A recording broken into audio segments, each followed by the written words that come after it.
নমস্কার। নির্বাচনে জিতে ফের বাংলাদেশের প্রধানমন্ত্রী হয়েই কি প্রত্যাবর্তন ঘটবে শেখ হাসিনার? 2024 সালের প্রথম দিকে প্রায় 80% মতো আসন জিতে আওয়ামী লীগ প্রধান শেখ হাসিনা বাংলাদেশের প্রধানমন্ত্রী হিসাবে নির্বাচিত হয়েছিলেন।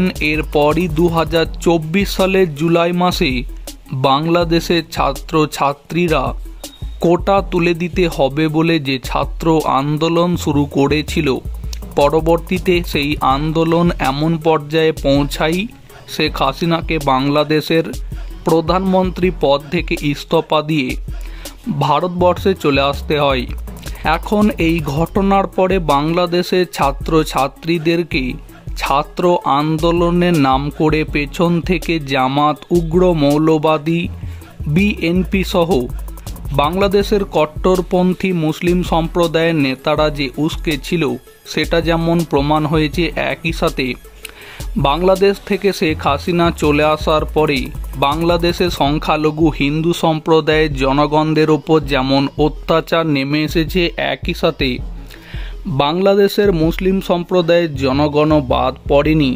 বাংলাদেশের একের পর এক জায়গা থেকে মানুষকে নৃশংসভাবে মারার খবর পাওয়া গিয়েছে। আর এই জায়গা থেকে এখন বিএনপি, জামাত, উগ্র মৌলবাদী যে সমস্ত সংগঠনগুলি আছে এবং সেই সমস্ত সংগঠনগুলিকে যারা সমর্থন করে তাদের অনেকেই বলছেন শেখ হাসিনাই বাংলাদেশের প্রধানমন্ত্রী হিসাবে ভালো ছিল। তবে বর্তমানে মোহাম্মদ ইউনূসের নেতৃত্বে যে অন্তর্বর্তীকালীন সরকার তৈরি হয়েছে সেই সরকারও যে বাংলাদেশকে যথাযথভাবে এগিয়ে নিয়ে যেতে পারছে তা নয়। বাংলাদেশে তেল, নুনের মতো দ্রব্য চড়া দামে কিনে খেতে হচ্ছে বাংলাদেশের জনগণকে।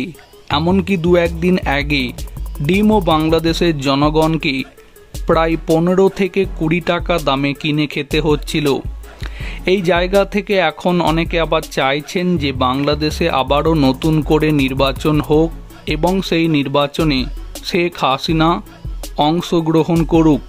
এখন বিষয় হচ্ছে বাংলাদেশে যদি আবার নির্বাচন হয় তাহলে সেই নির্বাচনে কোন দল, বিএনপি, জামাত, উগ্র মৌলবাদী সংগঠনের অন্য কোনো দল কিংবা আওয়ামী লীগ, এই দলগুলির মধ্যে কোন দল জিতবে এটাই এখন সব থেকে বড় প্রশ্ন।